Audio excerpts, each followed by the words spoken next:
Hello students. उम्मीद करता हूँ कि आप सब ठीक होंगे। और students, this is my third video on the same lesson, the saviour of mankind. इससे पहले मैंने I have made 2 video for you. So first video में we have finished 2 paragraph with 2 short question, and in the second video I have read uh, paragraph number, uh, you may say 3, 4, 5 and 6. So today we will start from paragraph number 7.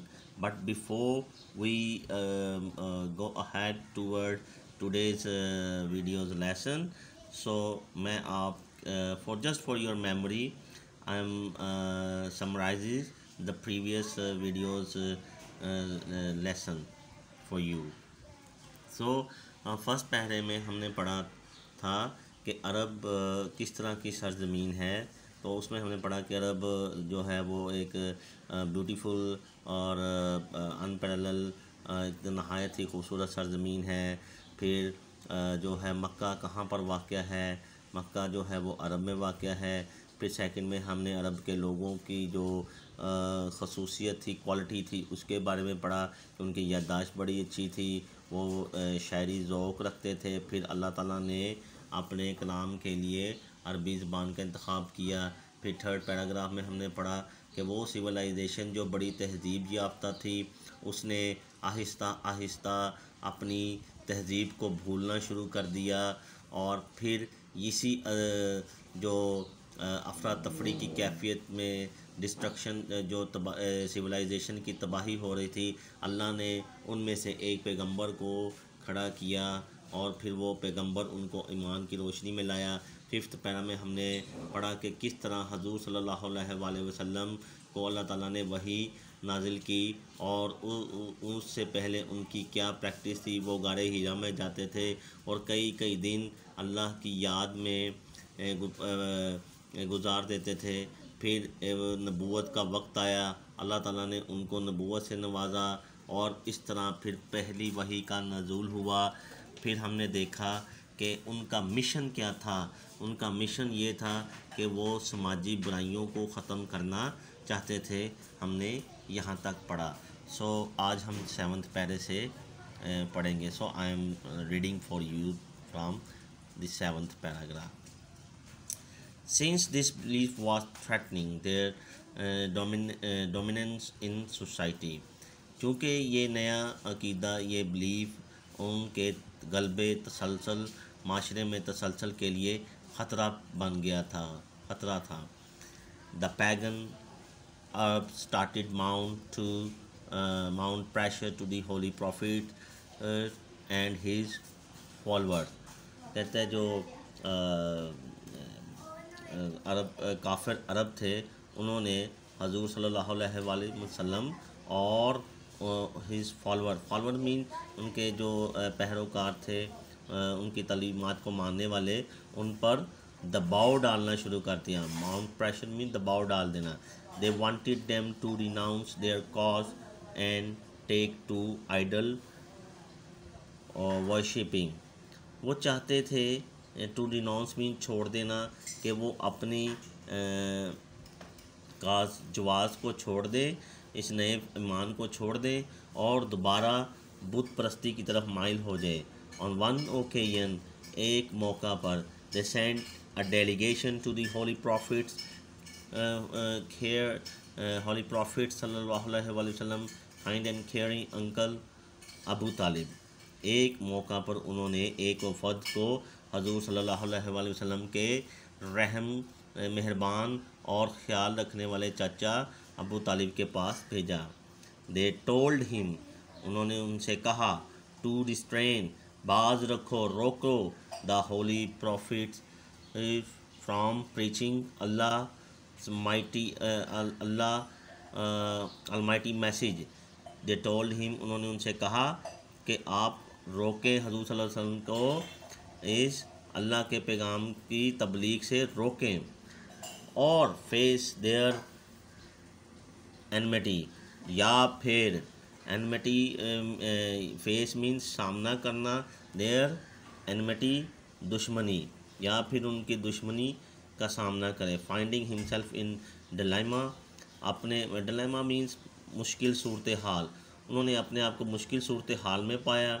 He send for his nephew, और उन्होंने अपने भतीजे के लिए पैगाम भेजा। And explain to him the situation, और तमाम सूरत हाल को उनके सामने बयान किया। द होली प्रॉफिट्स सल्लल्लाहु अलैहि वसल्लम answer with these memorable word, हजूर सल्लल्लाहु अलैहि वसल्लम ने इन खूबसूरत और यादगार अल्फाज के साथ जवाब दिया। So this is paragraph number 7. So here we have a short question. अच्छा, आपने शॉर्ट क्वेश्चन के बारे में परेशान नहीं होना अगर आपको नहीं यहाँ समझ लगेगी। मैंने रिटर्न फॉर्म में भी इनके आंसर लिखे हैं। I will show you after finishing this chapter. So why did the pagan Arabs send a delegation to the Holy Prophet's uncle? क्यों काफिर अरब ने एक वफद को हज़रत सल्लल्लाहु अलैहि वसल्लम के चाचा के पास भेजा? So this is the answer. They wanted the purpose to send the delegation was to renounce the holy prophets from preaching Allah Almighty message. Means के वफद को इसलिए भेजा कि वो हज़रत सल्लल्लाहु अलैहि वसल्लम को रोकें कि वो अल्लाह का पैगाम छोड़ दें, फैलाना छोड़ दें। This is the short questions answers. So now let's see what was holy prophet's memorable answer. My dear uncle, मेरे प्यारे चाचा जान, if they put the sun my right hand and the moon in my left hand, even I shall not abandon the proclamation of oneness of God the He। कहता मेरे प्यारे चाचा जान, अगर वो मेरे दाएं हाथ पर, द राइट हैंड मीन्स दायां हाथ, सूरज रख दें, and moon in left hand, और सूरज को बाएं हाथ पर, even then I shall not abandon, abandon mean give up, छोड़ूँ नहीं छोड़ूंगा, द प्रोक्लेमेशन मीन तबलीग करना, preaching of oneness of God, खुदा की तौहीद की, मैं वहदानियत की तबलीग नहीं छोड़ूंगा। I shall set up new faith upon the earth और पैरिश इन द अटेम्प्ट। कहते या मैं इस दुनिया पर, इस ज़मीन पर नए ईमान को कायम करूंगा या फिर इस कोशिश में मारा जाऊंगा। और paragraph number 8, the holy profits uncle was so impressed with his nephew's firm determinations that he replied।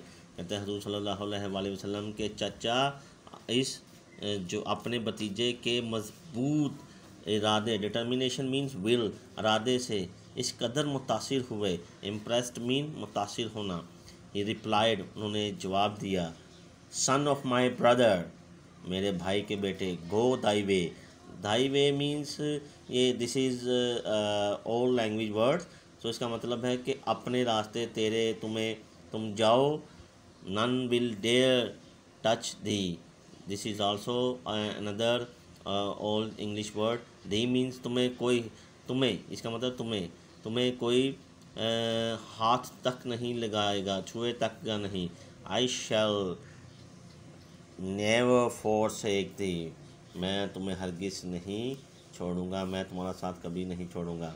And the holy profits did go the way Allah Almighty had chosen for Mankind, और हजूर सल्लल्लाहु अलैहि वसल्लम उसी रास्ते पे गए जो अल्लाह ने इंसानियत के लिए चुना था।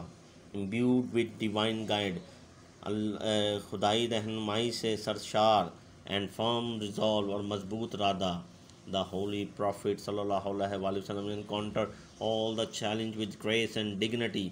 अल्लाह की रहनुमाई और मजबूत इरादे से हजूर सल्लल्लाहु अलैहि वसल्लम ने तमाम चैलेंजेस, मुश्किलात का एनकाउंटर मीन सामना किया, इज़्ज़त और अज़मत के साथ। डिग्निटी बहादुर भी कह सकते, बहादुरी के साथ। in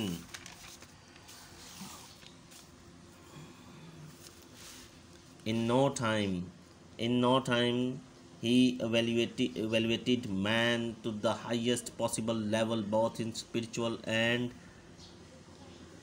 वर्ल्डी domain. थोड़े ही अरसे में उन्होंने इंसान को रूहानी और दुनियावी दुनिया की वसत में ईमान बुलंद तरीन मुकाम तक ले गए।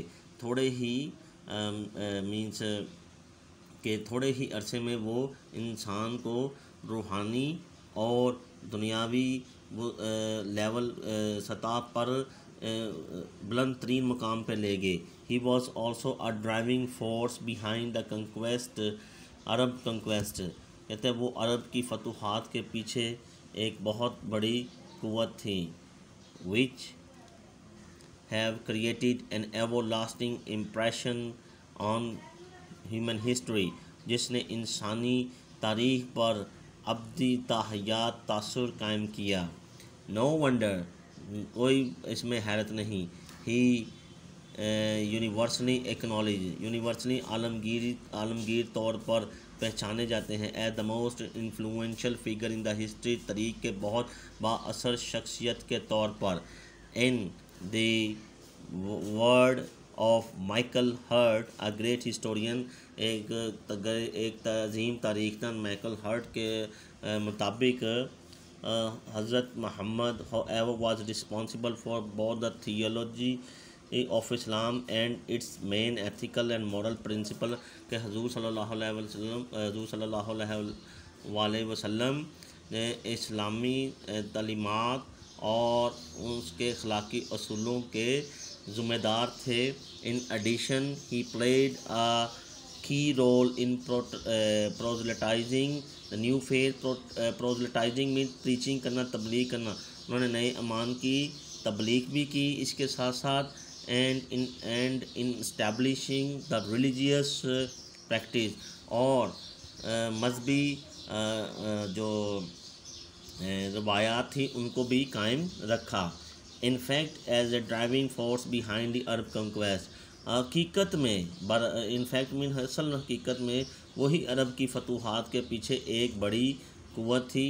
ही may well rank as the most influential political leader of all time, और उनको हम तारीख़ के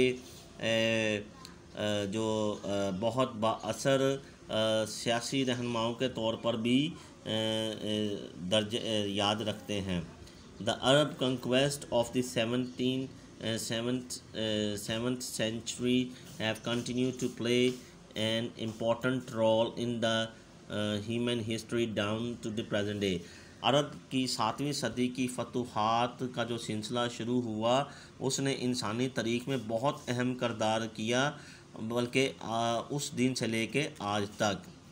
सच a thorough formation of man and society owes to the holy prophets सल्लल्लाहु अलैहि वसल्लम deep faith in Allah Almighty, to his love for humanity and to the nobility of his characters। कहते हैं ऐसी मुकम्मल इंसान की और माशरे की मुकम्मल तशकील हज़ूर सल्लल्लाहु अलैहि वसल्लम के अल्लाह ताला में गहरे ईमान, उनकी इंसानियत से मोहब्बत और उनके किरदार की शराफत की वजह से वाजिबुल अदा थी। Is indeed his life as a perfect model to follow, हकीकत में उनकी ज़िंदगी एक बेहतरीन नमूना है पैरवाई के लिए।